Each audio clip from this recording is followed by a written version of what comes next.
going to talk about the semicolon and the apostrophe. It's kind of a random mix of punctuation, but there you have it. Alright.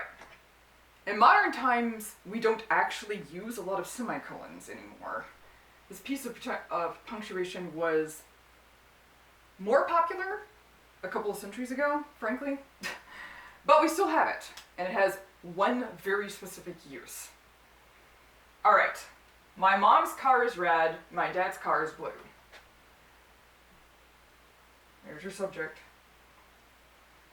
Your mom's car, subject of your sentence, is red. My dad's car, subject of your sentence, is blue. You have two complete sentences. By the way, this is the is red and is blue is the predicate of the sentence. Subject, predicate, noun, verb, noun, verb. There you go. Alright, obviously you have adjectives here. Just a quick plug for the part of speech. Alright, once you have established that you have two independent clauses, again, two full sentences here, and you do, car is red, car is blue, that's the core sentence in both of these cases, this is when you use the semicolon. The semicolon is only used to put two independent clauses together without using the words and, but, or, nor, that kind of thing. The conjunction, your basic conjunction there. That's basically it. We're just really not using them much. The only other place that we really use them is in the case of an extraordinarily complex list. In other words, a list that already has commas in it. So, the first car was yellow, blue, and red. The second, black, white, and red. And the third, blah, blah, blah, whatever. When you create this kind of complex list that already has commas in it to indicate items in a series, in a list, then the only way to really differentiate the list is to put semicolons between each item. And there you have it, the semicolon. It really is that straightforward. Okay, let us discuss apostrophes. Oh my. The abuse of apostrophes is frankly a pet peeve of mine. Texting. You know it's true. Some people, not all, some people when they text don't bother to use them. This is unfortunate because then when they're writing more formally, they don't use them. Sigh. Okay. Straightforwardly, apostrophes have two purposes. They indicate possession and they indicate there's a contraction. Leaving them out changes what you are saying. My mom's car, obviously apostrophe S here. My dad's car, apostrophe S. Alright. Now, what if your mom and dad own the same car?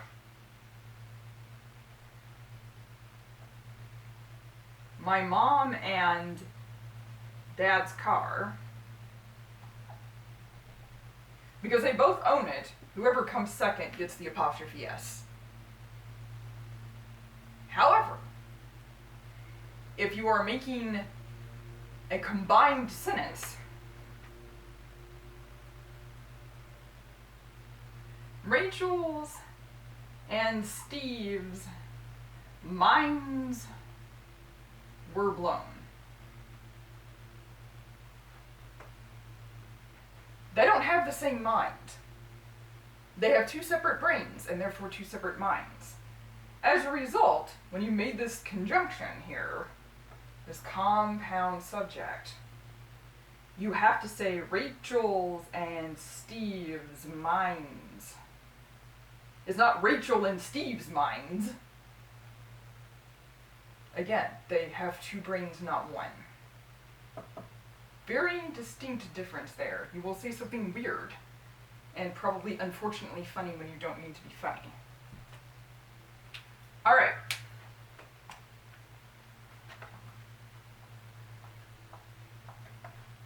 Plurals.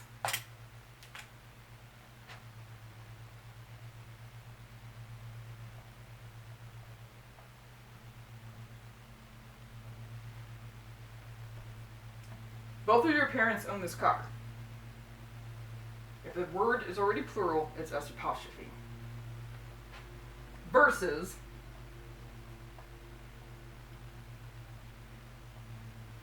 this says you have one parent.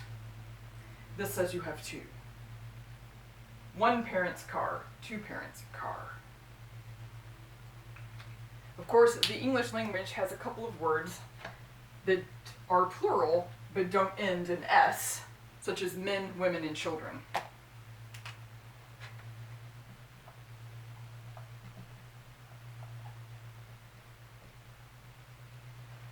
The word is already plural because of the way it's spelled, so it's just apostrophe S. There are a lot of embarrassing mistakes with apostrophes that I see on a regular basis that I would love for you to avoid.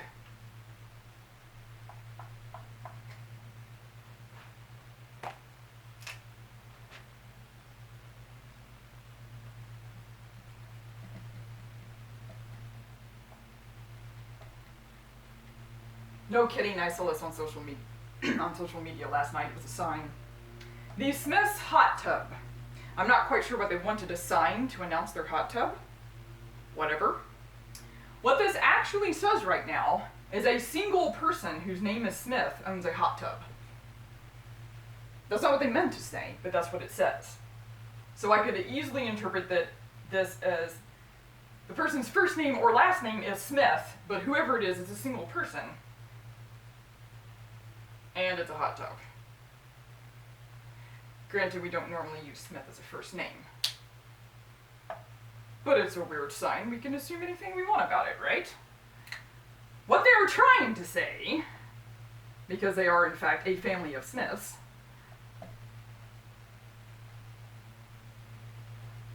that's what they were trying to say. Completely different meaning. Actually, what my brain is tempted to do is think of something like a locksmith, you know, that kind of occupational thing. The locksmith has a hot tub, just so you know. My brain is obnoxious like that sometimes. Please, please, please don't make this mistake. Lastly, my straightforward plug as it concerns texting and social media. Please, please, please, when you are going over into semi-formal or formal writing, start putting your apostrophes back in.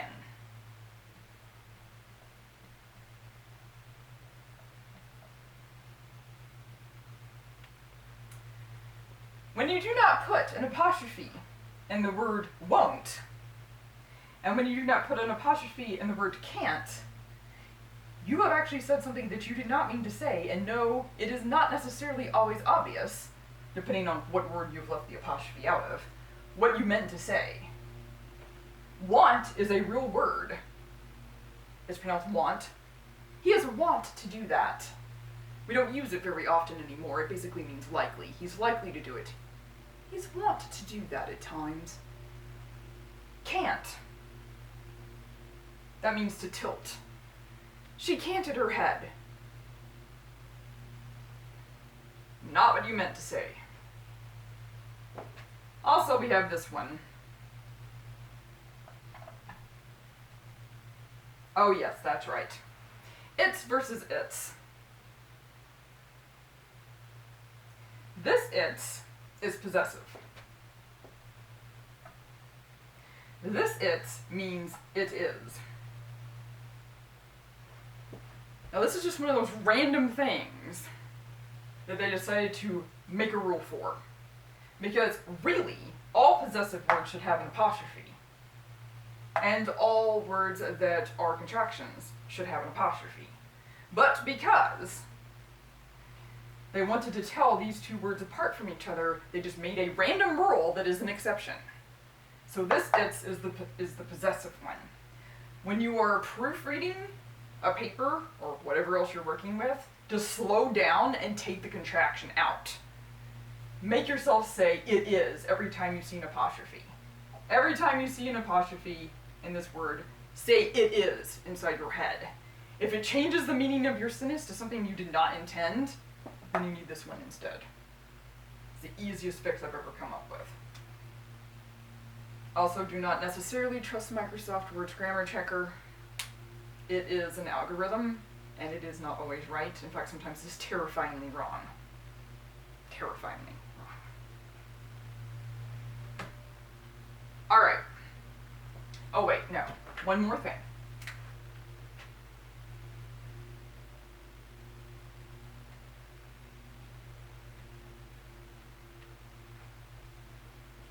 People are using apostrophe s to indicate plural for a lot of things. It's not actually how it works. If you're talking about the decade of the 1980s, you just add an s. It doesn't own anything. Unless you are making it own something by the unusual sentence construction you're using. Otherwise, if you're just talking about the decade itself, no apostrophe. The apostrophe is actually what you use when you drop the 19. It has to go in front. You don't say this. This is literally 80 AD, as in 80 years. First century. No, it's not the 80s if you're talking about something that happened in the 20th century. This is the 80s if you're talking about the 20th century. Okay? I also occasionally see people do horrible things like this. The grapes are on the table.